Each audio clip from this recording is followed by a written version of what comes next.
Moi, je vais parler vraiment de la partie dessin et illustration. Je ne rentre pas dans le débat des potences de ces trucs je reste dans la partie artistique. D'accord. Ouais. Je vous appelle du côté de Dijon, mais j'ai vécu pendant 15 ans sur Avignon. Je ne le connais pas personnellement, mais je connais très bien son travail à Lecto. C'est pas son premier coup. Lecto, c'est celui qui a fait le graphe dont on parle beaucoup. Là, voilà, avec Macron grimé en Hitler et la petite moustache, c'est le 49.3. Et c'est lui qui avait fait aussi la fresque qu'on voyait Jacques Attali au-dessus du président de la République tirer les ficelles de son pantin Macron au nom de l'ordre mondial. Allez-y. Voilà. Moi, ce que je relève principalement, c'est pas Macron en Hitler, c'est pas Attali. En plus, ça a été couvert avec un pseudo-argument d'antisémitisme. Enfin, c'était pathétique.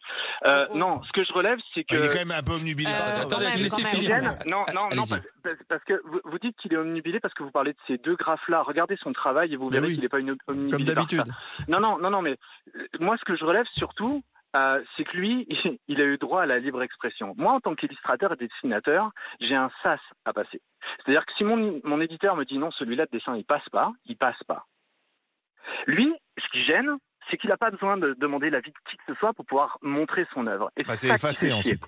Ouais, mais il n'est pas payé en même temps. C'est effacé sur le mur. Mais c'est pas effacé sur les réseaux. Tout le monde l'a la photo. Moi, je l'ai dans mon téléphone. Ouais, mais j'ai fait une capture d'écran. Tout le monde l'a. Elle n'est pas morte. Ce dessin n'est pas mort. Mais il n'est pas payé. Moi, ce que je n'arrive pas à comprendre, c'est encore une fois, et c'en est encore un domaine d'illustration, c'est le deux poids, deux mesures de ce gouvernement. C'est-à-dire qu'on a le droit de se foutre de la gueule des gens, mais pas de tout le monde. Si vous me permettez, je vous donne juste un exemple.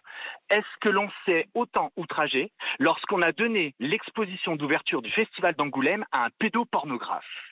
On en a beaucoup parlé. On en a parlé beaucoup. Excusez-moi, je n'ai pas terminé. Excusez-moi, il n'y a pas eu d'arrêté préfectoral. Il a fallu une pétition pour qu'on l'enlève. Et la question, c'est pas est-ce qu'on aurait dû l'enlever ou est-ce qu'on n'aurait pas dû l'enlever, c'est est-ce qu'on aurait dû lui donner cette exposition. Ce gars-là, il est édité. Pourquoi on ne tape pas sur les éditions qui ont édité ces ouvrages qui sont dégueulasses ? L'un n'empêche pas l'autre. Ouais, non, mais là, c'est un symbole, Emmanuel Macron de la République. Par contre, il faut vite effacer la fresque sur laquelle on exprime son mécontentement vis-à-vis de Macron.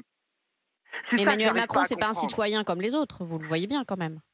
Donc il est président de la République, c'est un symbole. Il est président de la République, donc il a le droit, lui, d'être outrancier vis-à-vis de la population parce qu'il l'est. Et nous, on n'a pas le droit de répondre, en fait. Mais non, on doit attendre la deuxième joue. On doit attendre la deuxième joue. Qu'on l'aime ou qu'on l'aime pas, c'est notre représentant. Il représente quelque chose. Par exemple, quand vous insultez un fonctionnaire d'État en exercice, la peine est plus lourde parce que le fonctionnaire d'État représente quelque chose. Mais ça, je peux l'entendre. Mais c'est votre interprétation, le fait qu'il soit insulté.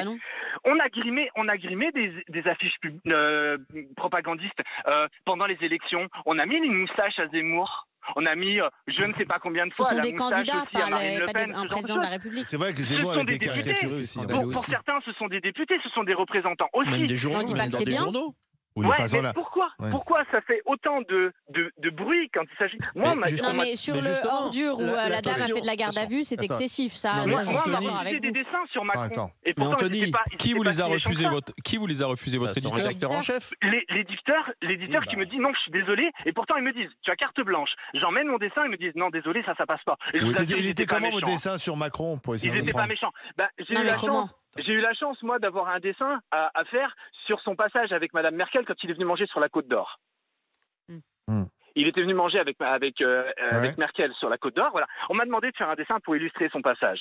On m'a dit, vas-y, tu peux y aller, critique un peu, sois un peu satirique, ils savent comment je dessine. J'ai donné mon dessin, on m'a dit, super, on adore. Il est passé entre les mains des éditorialistes, il est revenu une semaine après, on m'a rappelé en me disant... Donc vous dites, il disait quoi ce dessin ? C'est la description.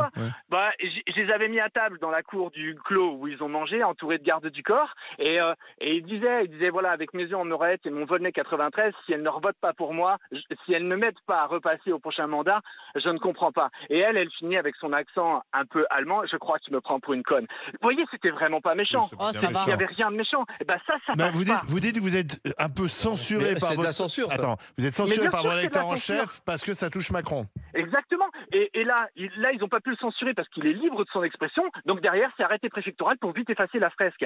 Et c'est ça que j'arrive pas à comprendre. Et attention, je précise bien, je ne suis d'aucun bord politique, je n'ai même pas voté parce que je ne voulais pas voter. Vous dites qu'il faut qu'on puisse caricaturer tout le monde et le président, bien sûr. Surtout la caricature, c'est plutôt les puissants qu'on caricature. Bah oui, toujours. Bien évidemment, c'est ceux qui sont sur le devant de la scène. Ça paraît normal. C'est une de nos grandes traditions depuis le 19e siècle. Mais si vous le permettez, je vais donner. Kevin va vous répondre, Anthony, mais la toute petite nuance, si vous le permettez, qu'on peut faire, c'est simplement que cette caricature du président de la République en Hitler, elle est sur la voie publique. Oui. Et donc, je pense qu'être sur la voie publique, ça peut causer ce qu'on appelle un trouble aussi à l'ordre public, et le préfet qui est le garant de l'ordre public et de la voie publique, c'est juste à ce niveau-là qui s'en est saisi. Voilà. Ouais, alors ce que j'arrive pas à comprendre, c'est qu'il va finir au tribunal, je pense, Secto. Il va avoir un problème. Il aura pas grand-chose, à mon avis. Il va finir au tribunal. Le problème, c'est que c'est un gars à qui on a déjà commandé, par exemple, de faire des fresques sur une école Marcel Pagnol, où il a fait un Marius qui est magnifique, et où il a mis Jean Rému en scène. C'est vraiment splendide. Il a un vrai talent, ce type. Mais là, ça pose pas de problème. Il n'y a pas de dégradation du bien public. Par contre, quand c'est une caricature comme celle-là, il y a dégradation du bien public. C'est encore une fois deux poids, deux mesures. On peut faire une distinction entre une fresque avec Rému et puis Hitler. Enfin, alors attendez, Kevin, Anthony, Kevin veut vous parler. Oui, bien sûr.